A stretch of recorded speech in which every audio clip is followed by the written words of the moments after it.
Okay, so this is part 2 of our pin haul from our Disneyland Paris 2014 visit, our first visit to Disneyland Paris. I'll start the video off showing some of the pins on my lanyards and my lanyards themselves, because I purchased the lanyards at the parks. These are my first Disney lanyards. I was very much against them to start off with. I thought they kind of looked sort of cheap, and they were more expensive than they were worth. But I found 2 lanyards that I really enjoyed. The quality on them is fantastic, and so I decided to go for it. The first off is my American flag lanyard. Now, surprisingly, they had a few sort of patriotic flag-based lanyards that were introduced for June in the parks, and this one was the American flag one. I didn't actually see any French flag or British flags, but I know that they were incorporating the different flags into some of their pins, which I'll show you in a minute. But this one is an American flag one. I have some of my older pins on it just to showcase it, and that was €9.99. And at the bottom you have the little clip which detaches and has a sort of a key ring on it and a clip for this card. Now, this card explains pin trading. On the front you have the different flags of the different countries, United Kingdom, America, and France. And on the back you have the instructions on how to pin trade, which is quite handy for people who are just getting started off. And this was our first trip where we started collecting the pins together. So it's quite handy to see what the instructions are, what the rules for pin trading are. And they're very basic. Basically, you go up to a cast member, you say, "I like your pin, are you willing to trade?" And they'll trade with you. It's just as simple as that. But only pins that are on the lanyard, not on the lanyard only. Yeah, exactly. There are some cast members have pins on their vests or on their shirts. Those are off limits. Those are basically to showcase the pins that are available for sale. On their lanyards, that's what they'll trade. So the American flag lanyard was my first lanyard purchase. Very happy with it. And you can see some of the previous pins I bought from America are on there already. The Pride and Joy being the Captain Hook pin. Now, there's a little story behind this one. I was looking for a Captain Hook pin the entire time I was at Disney World last year. Captain Hook is my favorite Disney character. He's a great villain from one of the best films of Disney films. And I was looking all over. Couldn't find a classic, vintage, or just a plain Captain Hook pin. I like my pins to be just classic, very much about the character. But I was staying at the Port Orleans Resort French Quarter section of it. And there was a cast member at the boutique, the shop inside the hotel, who had one. And I said to her, "Well, where can I buy that? Can you tell me where I can buy that pin, because I really like it, or where I can get that pin?" And as soon as I said, "Where can I get the pin?" she said, "You can get it right here." She took it off her lanyard and just handed it to me as if it was nothing. She was happy to give it to me. It was a great gift, and I was so impressed. She was a lovely lady, and it is my favorite pin of my collection, I have to say.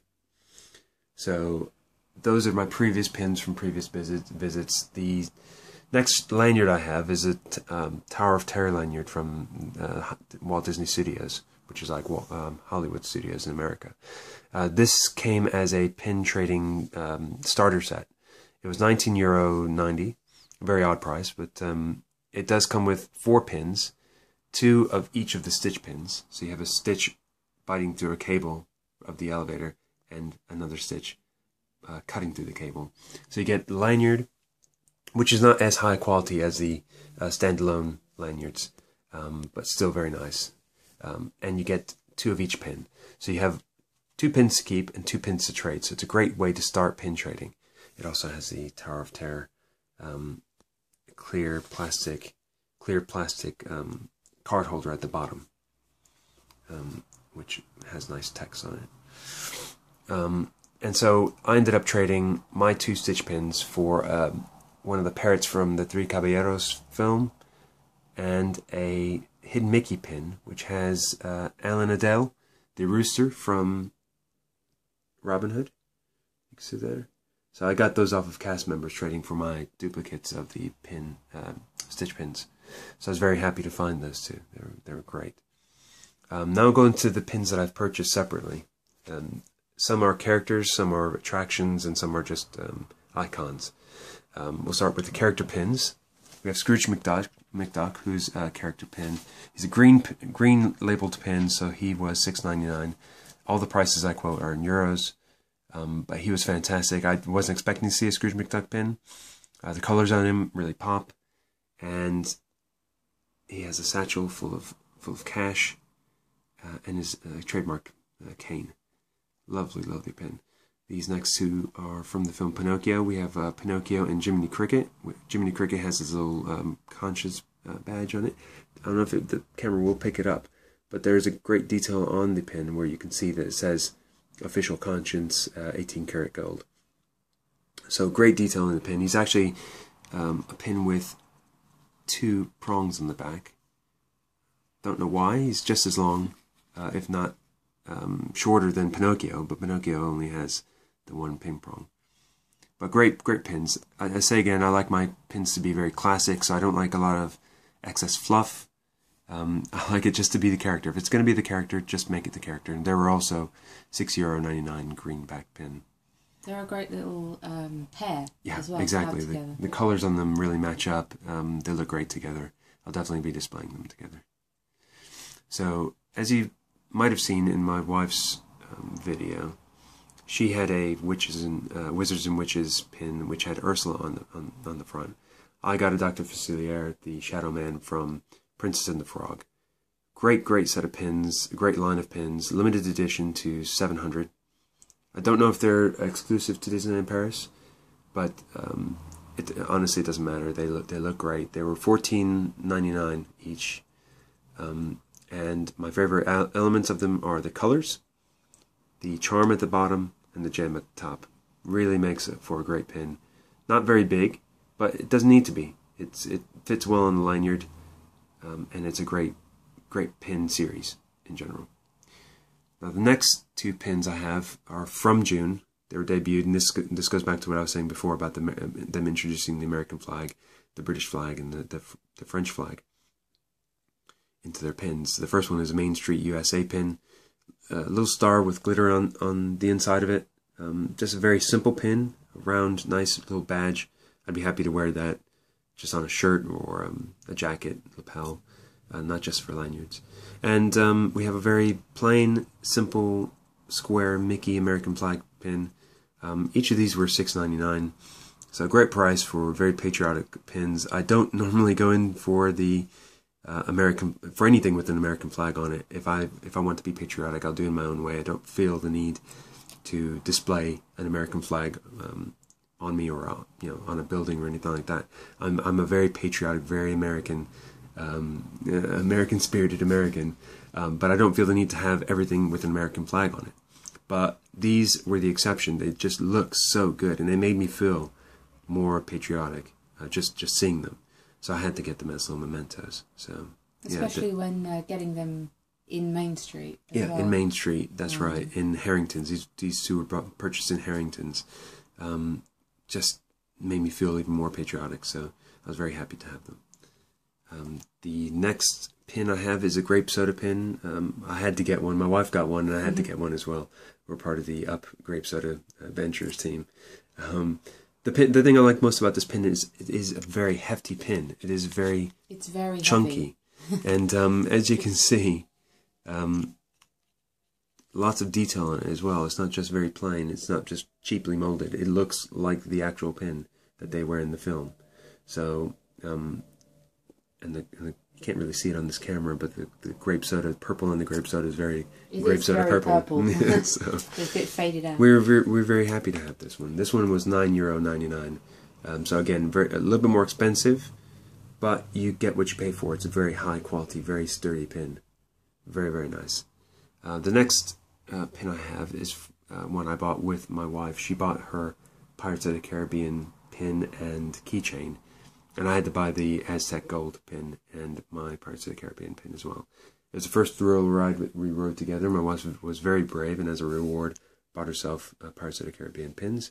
I love the look of the Aztec Gold medallion or coin, so I had to purchase the pin to go along with it. So it looks really great. It's not very gold. It's more of a bronzy color.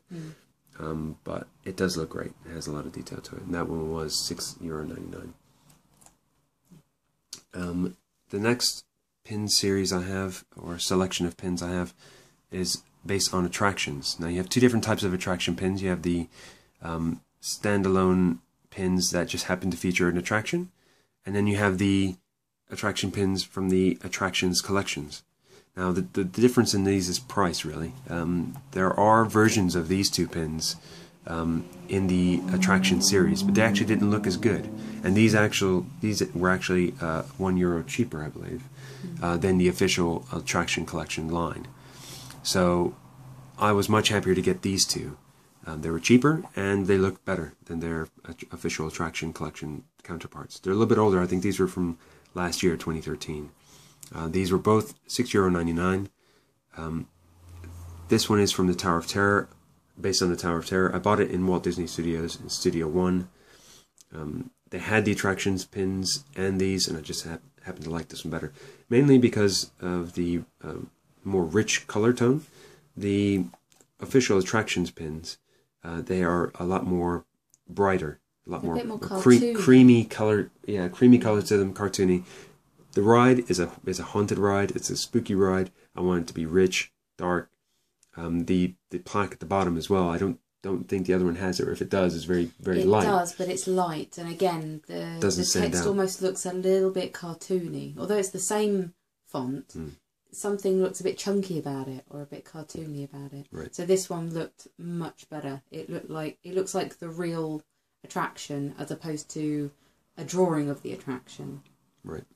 So I was very happy to get that one over the official attraction ones.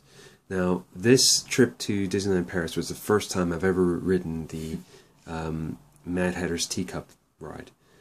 So as a reward for being brave and spinning my own teacup. And not getting too ill. Yeah, not getting too ill. I came off a little bit dizzy, but yeah.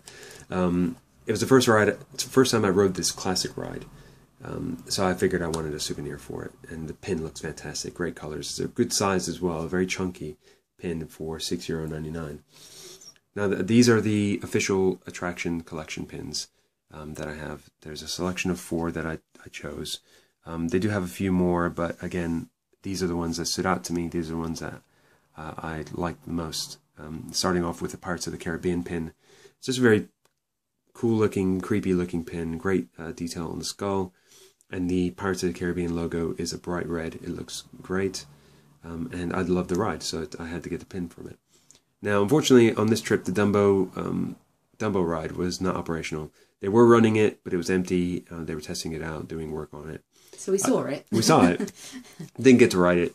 Dumbo is one of my favorite films, and this pin is absolutely gorgeous. The colors on the pin, fantastic, really pop.